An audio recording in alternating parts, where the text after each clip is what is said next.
Ministro, a intentona do dia 8 de janeiro, inegavelmente, marcou a vida política do país. O senhor considera que havia um plano de tomada de poder pelos golpistas que envolveria setores militares?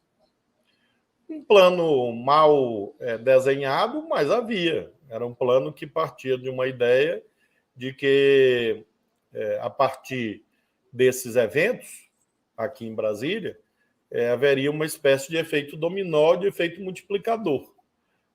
O 8 de janeiro é um final de uma era conflituosa desde 2013, foram praticamente 10 anos de vale tudo na política brasileira, em que regras foram sucessivamente rasgadas.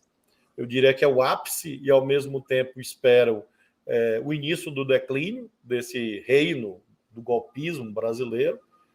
E nessa fase mais aguda desse processo de 2013 2023, nós tivemos, desde o dia 30 de outubro até o dia 8 de janeiro, um encadeamento de atos que mostram, sim, que havia uma inteligência golpista a presidir tudo isto. E é em torno disso que nós estamos agindo. De deve lindar quem planejou, deve lindar quem financiou, deve lindar todos aqueles que, em sucessivos atos, tentaram destruir a Constituição até o dia 8 de janeiro. Claro que é um plano que se revelou frustrado. Hoje tem detalhes que vêm à tona que mostram que havia um planejamento. Não deu certo, mas sim havia um planejamento. Qual seria a engrenagem de desfecho desse plano? Ou seja, qual seria, pelo que se pôde investigar até agora, o objetivo dos atos do dia 8 de janeiro? Provocar que tipo de intervenção que levasse a um golpe de Estado? Esses desvairados imaginavam que teriam adesão plena das Forças Armadas, não tiveram, ao contrário.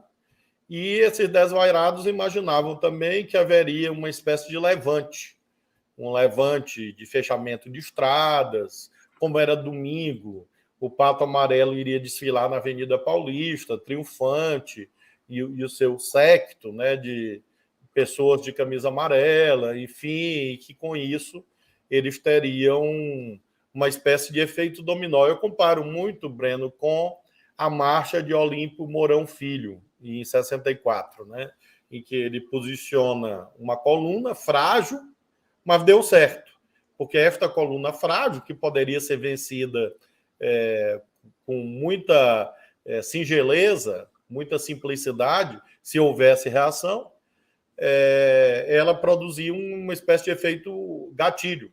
Então, era como se fosse a coluna do Olímpio Mourão Filho. Uma marcha de desatinados que iriam destruir os prédios, tomar posse dos poderes e, com isso, gerar esse efeito dominó. Aparentemente, é isso que estava em curso naquele momento. A decretação eventual de uma operação de garantia de lei e de ordem sob responsabilidade das Forças Armadas era parte do plano?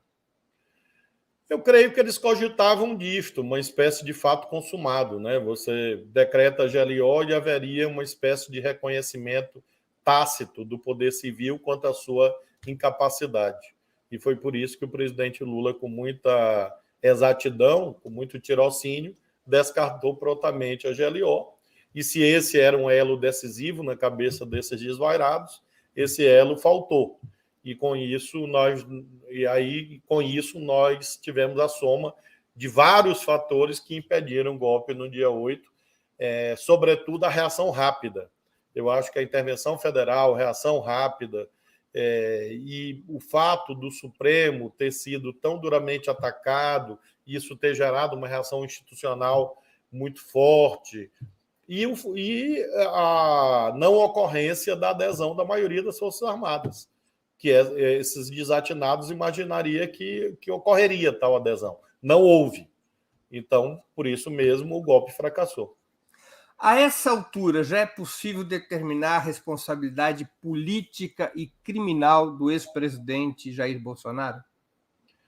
Responsabilidade política não há a menor dúvida, porque ele era o inspirador, né, o seu silêncio após a eleição, o não reconhecimento do resultado, as reuniões que houve, né, Quem revelou as reuniões? Senadores e deputados parlamentares que integram a sua base de apoio, que revelaram reuniões golpistas em palácios presidenciais com a presença do presidente da República. Então, responsabilidade política é inequívoca.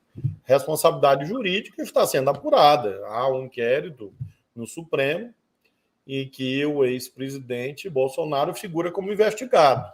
Vamos ver exatamente até onde vai essa apuração para que esse resultado seja entregue ao Poder Judiciário.